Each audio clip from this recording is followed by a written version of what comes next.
Assalamualaikum warahmatullahi wabarakatuh. Perkenalkan, nama saya Rini Setiawati, NIM 2019-12138, kelas pengauditan 4C. Di sini kita akan membahas tentang kasus Enron dan KAP Arthur Andersen.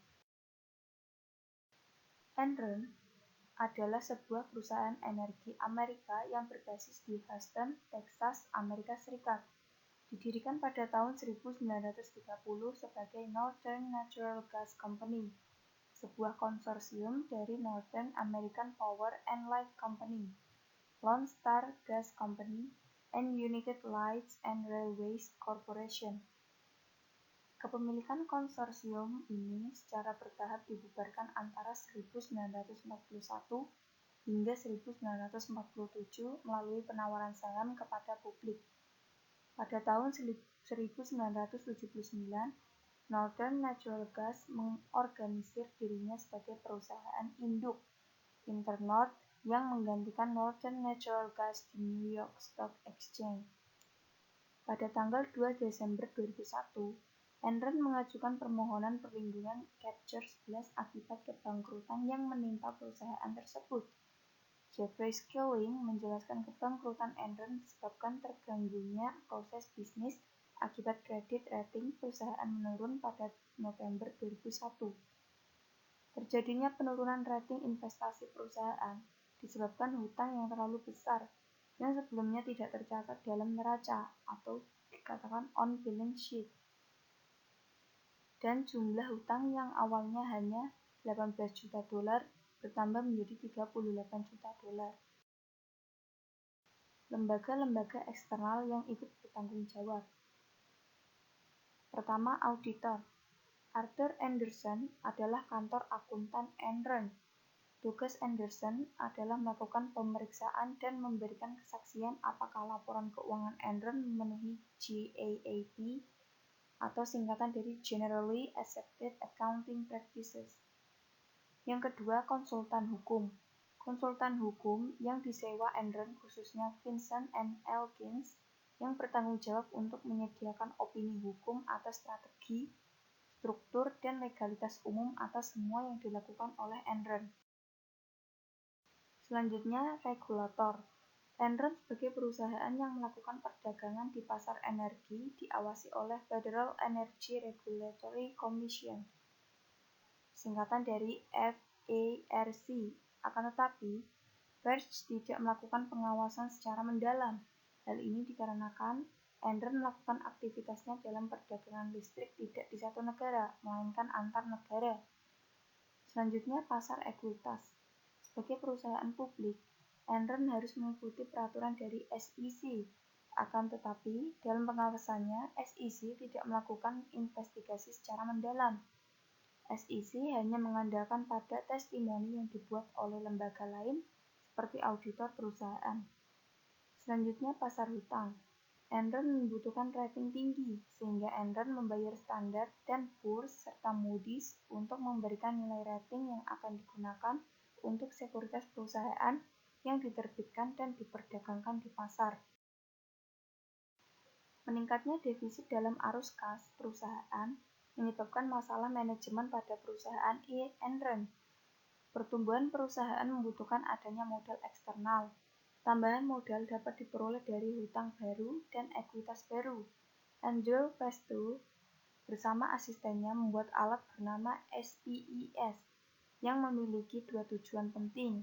Yang pertama, menjual aset-aset yang bermasalah ke kanan. Yang kedua, memperoleh pendapatan untuk memenuhi laba yang disarankan oleh Wall Street. SPES dibiayai dari 3 sumber. Yang nomor 1, ekuitas dalam bentuk saham treasury. Nomor 2, ekuitas dalam bentuk minimum 3% dari aset yang berasal dari pihak ketiga yang tidak berhubungan. Nomor 3, jumlah yang besar dari utang bank. Menurunnya harga saham Enron hingga per $47 per lembar saham menyebabkan investor curiga. Hal ini menyebabkan Sharon Watkins, wakil presiden Enron, mencoba memperingatkan Kenneth Lai, akan tetapi peringatan Sharon Watkins tidak dihiraukan oleh Kenneth Lai. sehingga terjadilah permasalahan besar di Enron. Kasus Enron dan KAP Arthur Andersen. Kasus Enron melibatkan kantor akuntansi publik Arthur Andersen. Manajemen Enron telah melakukan window dressing dengan menaikkan pendapatannya dan menyembunyikan utangnya dengan teknik off-balance sheet. Auditor Enron, Arthur Andersen, kantor Houston dipersalahkan karena ikut membantu merekayasa laporan keuangan selama bertahun-tahun lamanya. Arthur juga disalahkan karena telah melakukan pemusnahan ribuan surat elektronik dan dokumen lainnya yang berhubungan dengan audit Enron.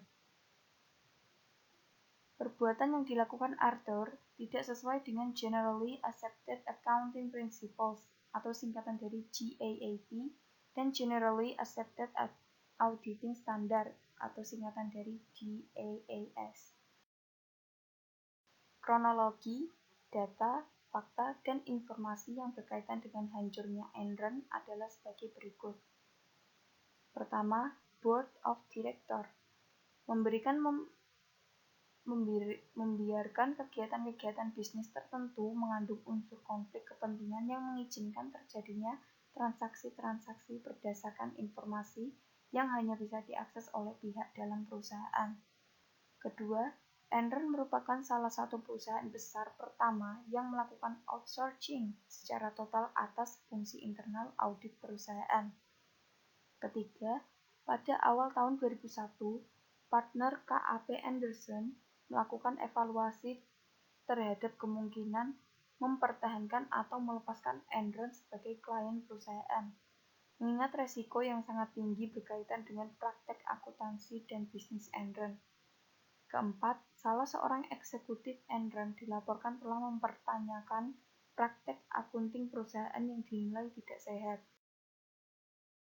Selanjutnya, pada tanggal 16 Oktober 2001, Enron menerbitkan laporan keuangan triwulan ketiga yang mengatakan bahwa laba bersih telah meningkat dibandingkan dengan periode sebelumnya. Selanjutnya, pada tanggal 2 Desember 2001, Enron mendaftarkan kebangkrutan perusahaan ke pengadilan dan memecat 5.000 pegawai.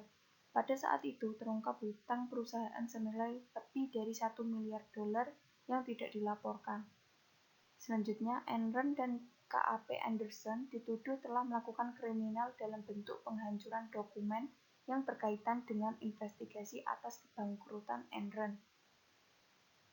Selanjutnya, dana pensiun Enron sebagian besar diinvestasikan dalam bentuk saham Enron. KAP Andersen diberhentikan sebagai auditor Enron pada pertengahan Juni 2002. CEO Enron, Kenneth Lai, mengundurkan diri pada tanggal 2 Januari 2002 akan tetapi masih dipertahankan posisinya di Dewan Direktur Perusahaan. Selanjutnya, pada tanggal 28 Februari 2002, KAP Andersen menawarkan ganti rugi $750 juta untuk menyelesaikan berbagai gugatan hukum yang diajukan kepada KAP Andersen. Selanjutnya, pemerintah Amerika melarang Enron dan KAP Andersen untuk melakukan kontrak kerja dengan lembaga pemerintahan di Amerika. Selanjutnya, tanggal 14 Maret 2002, Departemen Kehakiman Amerika memvonis KAP Andersen bersalah atas tuduhan melakukan penghambatan dalam proses peradilan karena telah menghancurkan dokumen-dokumen yang sedang diselidiki. Selanjutnya, KAP Andersen terus menerima konsekuensi negatif dari kasus Enron berupa kehilangan klien, pembelotan afiliasi yang bergabung dengan KAP lain, dan penyungkapan yang meningkat mengenai keterlibatan pegawai KAP Andersen dalam kasus Enron. Selanjutnya, tanggal 22 Maret 2002, CEO Andersen Joseph Berendino mengundurkan diri dari jabatannya. Selanjutnya, tanggal 8 April 2002, seorang partner KAP Andersen, David Duncan, yang bertindak sebagai penanggung jawab audit Enron, mengaku bersalah atas tuduhan melakukan hambatan proses peradilan dan setuju untuk menjadi saksi kunci pengadilan bagi kasus KAP Andersen dan Enron. Selanjutnya, tanggal 9 April 2002, Jeffrey MC Mahon mengumumkan mengundurkan diri sebagai presiden dari Chief Operating Officer Enron yang berlaku efektif 1 Juni 2002. Selanjutnya, tanggal 15 Juni 2002, juri federal di Houston menyatakan KAP Anderson bersalah telah melakukan hambatan terhadap prosesi peradilan. Dampak keruntuhan Enron. Keruntuhan perusahaan Enron cukup banyak berdampak bagi dunia bisnis internasional. Akibat bangkrutnya Enron di tahun 2001, sedikitnya 4.000 karyawan kehilangan pekerjaan. Sebagian besar dana pensiun dan tabungan 20.000 karyawan Enron terikat dalam saham yang kini tanpa nilai. Banyak lembaga internasional juga ikut menderita kerugian akibat bangkrutnya Enron. Kolapsnya Enron juga mengguncang neraca keuangan para kreditornya yang telah menguncurkan miliaran dolar. Para karyawan Enron dan investor kecil-kecilan juga dirugikan karena simpanan hari tua mereka yang musnah. Terima kasih untuk atensinya. Wassalamualaikum warahmatullahi wabarakatuh.